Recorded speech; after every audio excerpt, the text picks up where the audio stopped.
Hi, I'm Barry Shook, Secretary of PennDOT. I wanted to talk to you about the highest priority at the department. While smooth roadways, quick license renewals, and other services are important, at the end of the day, our top concern is safety. Our mission to get every employee home safely each day goes hand in hand with our job of improving Pennsylvanians' quality of life.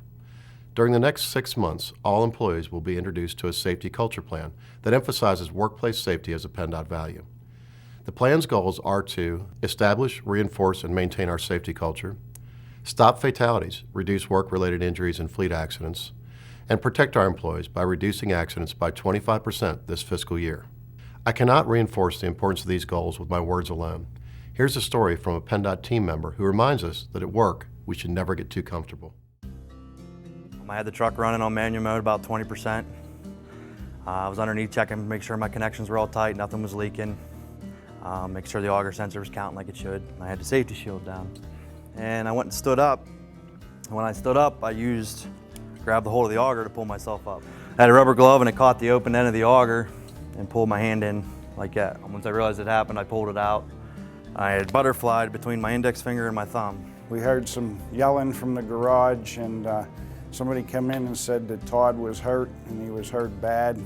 So at that time, we all rushed towards the garage to see what was going on. When I pulled back out, my tendon from my thumb down to my forearm got ripped out. Todd was bleeding pretty bad, and he had a rag on his hand, and a couple of the mechanics were helping him. I remember looking down at it, and like the shock kind of set in then. You're shocked.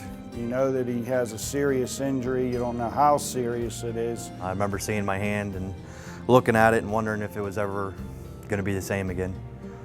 And my family kind of went through my mind at that time, because how am I going to support them? You're concerned for Todd, whether he's going to be okay, whether he's going to be able to work, those kind of things. I had occupational therapy 3 days a week. 2 weeks after this happened, I started that. As a supervisor, you never want to have any of your people get injured. You want them to go home the same way they come to work, and you're always concerned. Feels like I'm not able to produce as fast or be as effective as I once was. It's kind of something I got to work through, and I have been working through. And my boss, my foreman, and everybody's been pretty patient with that too. We kept in close contact with Todd and his family because we were worried about him and his family. How were they going to get along, and how was he going to support him, and that kind of thing. And you're worried about him, and making sure that he's okay, and that you try to support him as best as you can. Financially, it was pretty hard for a while, and it just made it harder to, okay, we don't know when the income's going to be coming back. I work 2 jobs, workman's comp, you only get 1 check, not 2 checks. So I kind of threw a big swing in, especially for my wife. She's a stay-at-home wife. Just not knowing if I'd be able to have my job was that was the biggest fear. To me, it slowed me down.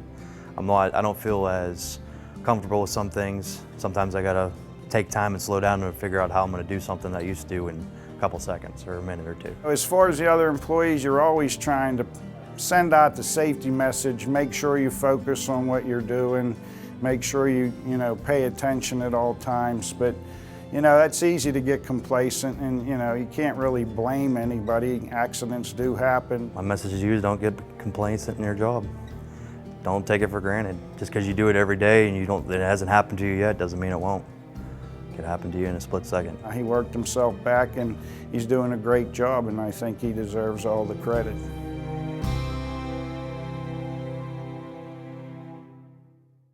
Stories such as Todd's emphasize that safety needs to be top of mind every day.